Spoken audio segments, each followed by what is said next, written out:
Oh my god. If you're wondering why I'm so exasperated, it's because I finally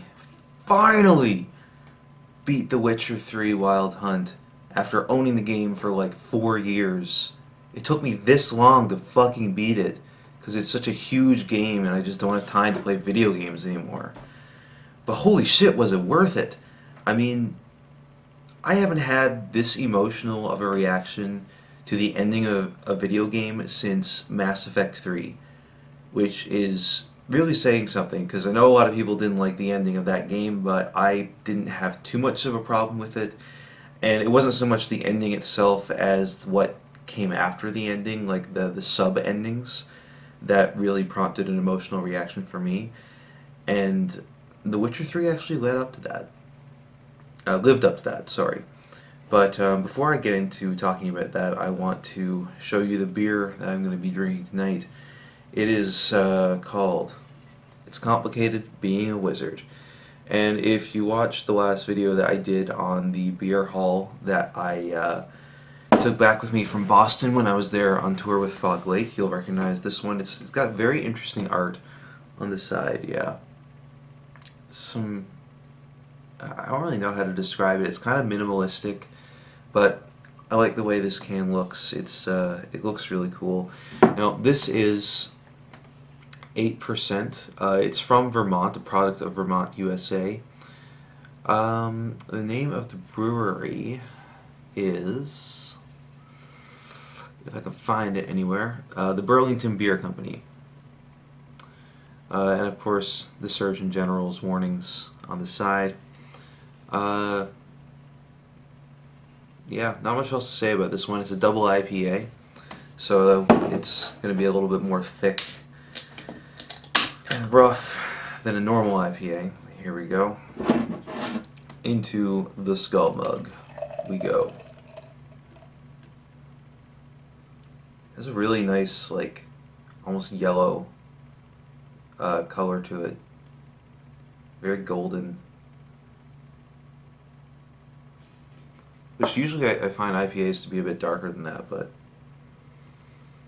Oh. Mmm. Okay, this one is like super citrusy. I really like that. I wasn't expecting it. First sip. Mmm.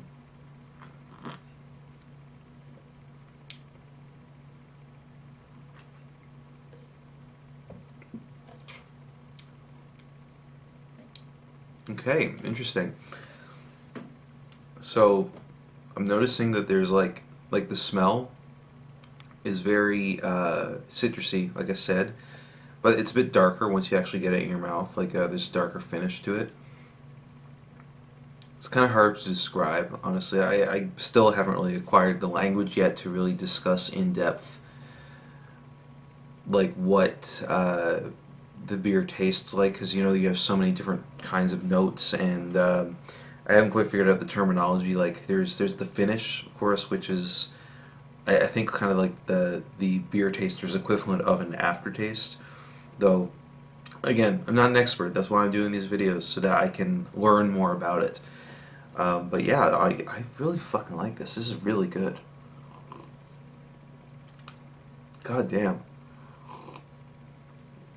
And the more I drink it too, the more I'm noticing that there's kind of a sweetness to it, actually, as well, which is really cool.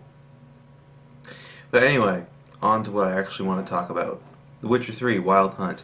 So, spoiler warning right now, if you don't want this 6, 7 year old game to be spoiled for you, don't watch any further. Right now. Okay. So, at the end, when Ciri disappears and Geralt goes to confront Avallac'h, and you go to the tower, and she has to sacrifice herself to save the White Frost. I genuinely believe that she was dead. I actually thought that the game just totally killed her off, and I was expecting some kind of really morose ending with maybe some kind of bittersweet ending, you know, where maybe Geralt and Yennefer are shown riding off into the sunset, quote unquote, after a funeral, where we get to see this last final hurrah with all the characters. Like, maybe Triss is there as well. Maybe even Philippa Eilhart and the other sorceress's name, Fringilla Vigo. Yeah, maybe they're there too. Maybe people like Zoltan and Dandelion. Like, I thought there was going to be some kind of final send off with those characters, and then you just get to play as Geralt again, doing all the stuff that you didn't get to do before the end game. But that didn't happen. Instead, what they cleverly chose to do was a slow build up, showing Geralt going and getting this sword from um, this master swordsmith or whatever, names the sword Zirael, which, of course, if you've played the game, you know that that means swallow in the Elder Speech, and that's Ciri's elvish name. So he gets that sword, and you think that this is just like the ultimate sword in the game, that this is the end game trophy that you get for defeating Eredin, for defeating Avallac'h, etc. And then you go to an inn and you go and meet this person in the back. At first, I thought it was Yennefer. I was a little bit off because I was like, Yennefer wears black all the time. It wouldn't be Triss because that would make no narrative sense whatsoever. But I genuinely thought it was Yennefer. And then, of course, the camera pans over, and this character looks at the camera, and it's fucking Ciri. I thought she was dead, and she wasn't dead. Like, I don't know, they conned me, and I bought into it, and I feel like such a moron right now, but it was, like, I can't even describe, really, how it made me feel. And not only that, but she's chosen to become a Witcher. She's just chosen to live that life, and she seems really happy for it, in spite of having all these characters who want to do their own thing with her. Whether it's the sorceresses, the Lodge of Sorceress, who want Ciri to become their leader, or Emperor. God, I can never pronounce his name correctly, so I'm just going to call him Emir. Emperor Emir, he wants her to basically become the princess again and succeed his throne after he dies.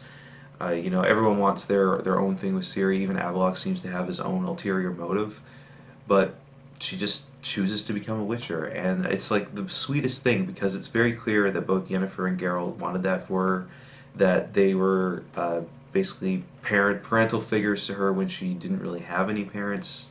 Well, so to speak, of course, after the death of pretty much everyone else who was important in her life.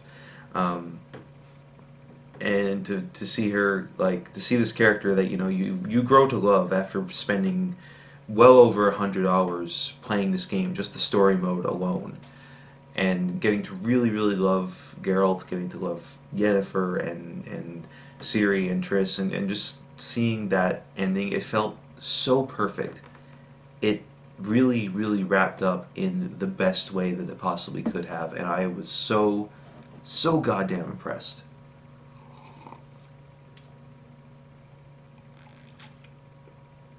So, I don't really have anything else to talk about right now, because I'm still kind of like taking it all in and just basking in the fact that I finally beat this game that I've had for, like, again, like I said, probably 4 or 5 years now, just sitting on my Steam account, not going anywhere. And it was absolutely worth every cent that I paid for it, every hour that I spent playing it.